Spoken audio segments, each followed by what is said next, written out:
I watched this particular video, and what this man said in this video broke my heart.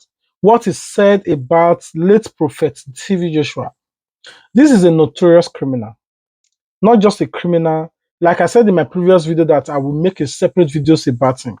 What you are about to hear from this video or this news will break your heart.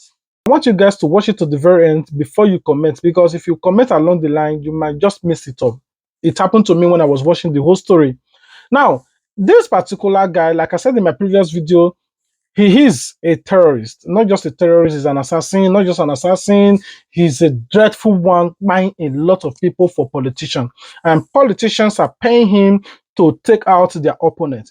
But thank God he was arrested today, and this is his story. What he said in this video will change your own mind, and especially the things he said about late Prophet Steve Joshua. We'll be right back. Let's listen. Okay, how much were you paid to kill him? I was not paid to kill him. I did it. I shoot him myself to free myself. I did not pay them. Nobody sent me to kill him. He offended me. He's killing my family because he wants to kill me. That's why I go for him. I do it for vengeance. I never do it before, but just for me to free, because I'm not free if the boy is alive. You may not know this, but the man you just listened to was one of the most feared killers in Ebira land, Kogi State, Nigeria. The name his parents gave him was Abubakar Abdul Karim, but on the street, he was known by many nicknames, notably Ijo Boy and Ijogbo, which was translated to mean someone who likes trouble. However, out of all these titles, the only one that struck fear into the hearts of people, and even the police, was his status as the Commandant General of all the political thugs in Ebira land. This is the chilling story of Abubakar Abdul Karim, a vicious assassin who signed his own death warrant after giving his life to Christ.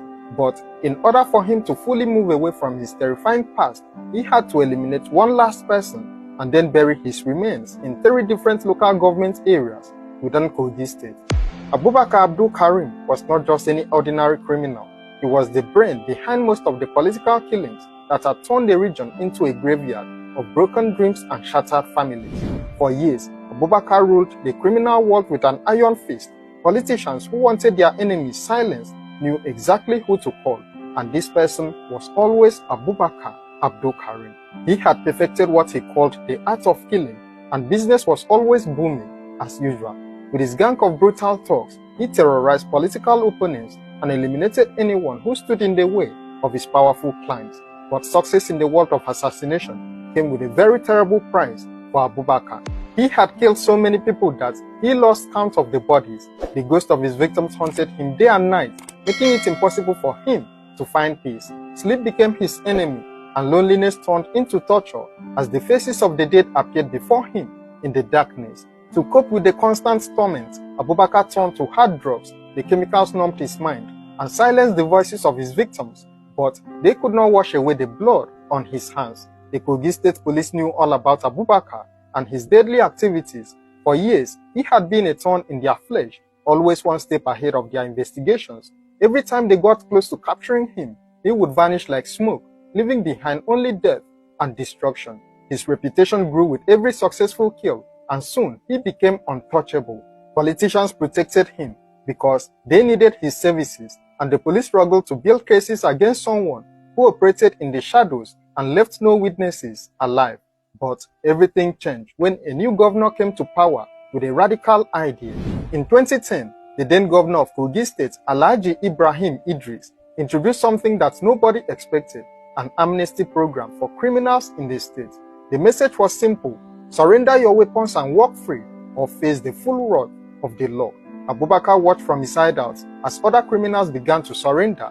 He had no intention of giving up his lucrative business, but the new commissioner of police had different plans. The then commissioner of police issued a direct threat to Abubakar. He told him to either join other criminals and surrender, or he would be declared wanted, with a massive manhunt to follow. Faced with the choice between capture and surrender, Abubakar made a decision that would change his life forever. He came out of hiding, disbanded his gang, and handed over all his weapons to the authorities. But this was just the beginning of a transformation that nobody saw coming. Shortly after surrendering his weapons, something extraordinary happened. Abubakar was watching television when a program featuring the now deceased Prophet TB Joshua of the Synagogue Church of All Nations in Lagos caught his attention. the message of redemption and forgiveness touched something deep inside the hardened criminal. Driven by an unexplainable desire to change his life, Abubakar made a journey to Lagos that would shock everyone who knew him. At the church, he did the unthinkable.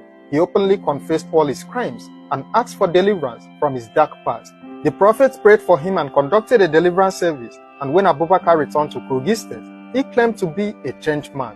He embraced Christianity and tried to live a new life, leaving behind his days as the Commandant General of Death. However, the politicians who had used his services were not celebrating his transformation. They were absolutely terrified. The same politicians who had once paid Abubakar to eliminate their enemies now saw him as their biggest threat. A born-again assassin with detailed knowledge of their crimes was a ticking time bomb that could explode at any moment. They could not trust that his conviction was real, and they certainly could not risk him deciding to confess to their involvement in his past murders. The solution was simple but deadly. Abubakar had to disappear forever.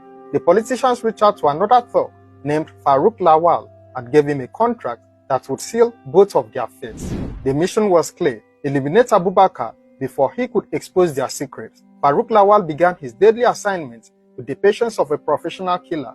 He studied Abubakar's movements, learned his routines, and waited for the perfect moment to strike. But Abubakar was no ordinary target. He was a former assassin who understood the game better than most. When Abubakar first heard rumors that someone had put a bounty on his head, he thought it was just gossip. After all, he was now a changed man, trying to live peacefully. However, Farouk was about to prove that the past never truly dies. The first strike came without any warning. Farouk went to Abubakar's house and killed his sister in cold blood, sending a clear message that this was no idle threat, but he was not finished yet. Next, Farouk abducted Abubakar's pregnant wife, planning to use her as bait to lure his target into a trap. However, Abubakar's former gang members, who were still loyal to their old leader, managed to rescue her before Farouk could carry out his plan.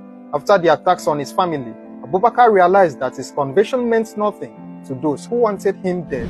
His Christian faith told him to forgive, but his survival instincts screamed for revenge. In the end, the old Abubakar made the final decision. He decided that to protect himself and his family, he had to eliminate Farouk before Farouk eliminated him.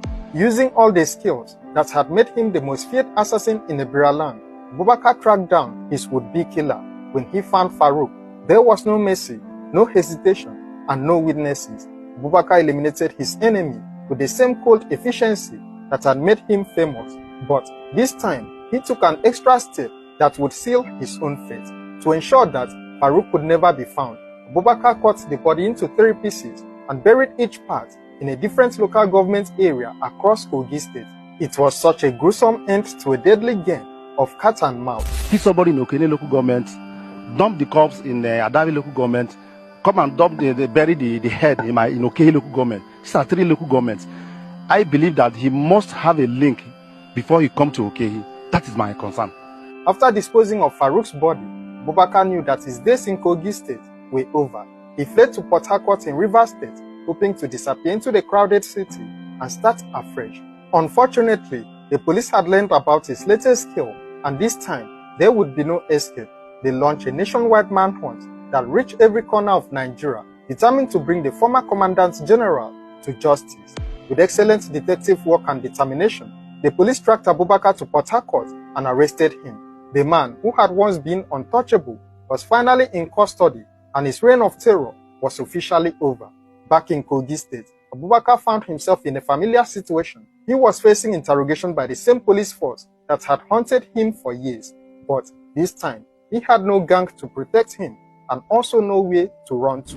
During questioning, Abubakar led the police to the 3 different locations where he had buried Farouk's remains. The police recovered all the remains and then took him into custody, pending legal proceedings and his eventual conviction. This marked the end of one of the most notorious criminal careers in Kogi State history.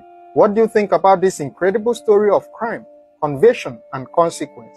Share your thoughts in the comments below, and don't forget to like, share, and subscribe to this channel for more true crime stories. Thank you for watching. Now you listen to the story. The only thing that comes to my mind, and I want you all to also give your own opinion, is that this case shouldn't be swept under carpet. the politicians that are patronizing him, contacting him, and paying him to do all these kind of things should also be brought to book. But we are in Nigeria, would they do that? Of course, everybody knows they will not do it.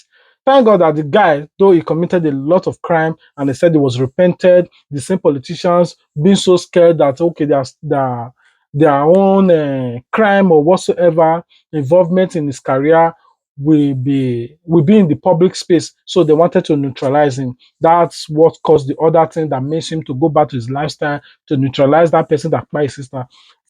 For me, what he did there is not a crime, it's not something that is bad, though taking somebody's life is bad, but in self-defense is not bad. But he could have as well report to police. But everybody also know how the political system and the Nigerian security agencies are also compromised and corrupt, especially in some cases like this. Once you report to the police, as long as you involve a top person, they will want to call this top person and say, see what this person talk. They say, hey, I beg you, buy am. Police will just carry out their own raid, boy, and that's it. Except maybe the whole thing involve the opposition. But now, who are the politicians? Will they say it? Of course, welcome to Nigeria where black are blue and blue is black. And even your president even confirm it, say black are blue, blue is black, which is blah blah, blah blue. The country is so immense since 2015 till very date, to the point that they are now paying e-talks to go on social media to be tackling somebody. How many of you guys have watched that particular video of that state governor threatening all the SSA that are not going out on social media to be defending them, saying, oh, we'll fish you out and arrest you because we are paying you salary to go on the social media to be attacking those that are attacking us. What did they call attack? Those that are voicing out and speaking or spilling the truth about them. That is why the other day, a state governor arrested somebody for recording the current dilapidated state of their hospitals and said, why will you do this? They arrested him and put him in jail. Up till now, he's still under their police custody without being released or investigated or asking, without being released or questioning the state governor for doing it. That is what is happening in Nigeria now. A whistle blow, if you blow whistle, they blow your eye. Don't just, if you see, don't talk. If you talk, you get into problem. That's why they said, our politicians are saying it. There is freedom of speech. There is no freedom after speech. Once you have a freedom to speak, but you might not have that freedom after you speak. Anyway, I'll rest my case here. What do you guys think about what he said about TV Joshua, how he went there to redeem himself, how God used TV Joshua to deliver him, and now he was living a peaceful life, though he's past. And at the same time, the fact that you committed it 20 years ago does not make you innocent today, as long as you have not served your jail. So if court have proven you not guilty, then you'll be free. Now, my basic part is that where are those politicians? Would those politicians be arrested, or would the politician not pay them now to buy these people and buy this guy? And you hear something like breaking news: a prisoner or a notorious prisoner escaped from prison. They do it a lot in Edo State. You hear breaking news: a notorious criminal escaped from police custody. That's how they do it. Anyway, rest my case here. Unfortunately, we cannot force the Nigerian courts or the police to follow up the case and give us the rest gist. So if there's any other thing that comes out after this, definitely I will be here to give you guys. But till then, let's keep on watching. I love you guys. God love you more. Until we meet again. Peace out. Please subscribe. I don't know what you're waiting for. Like this video, comment your thought about this video. Above all, subscribe if you have not done so. If you do, turn on your notification bell so that you wouldn't miss out our future uploads. Until we meet again. I love you guys. Bye.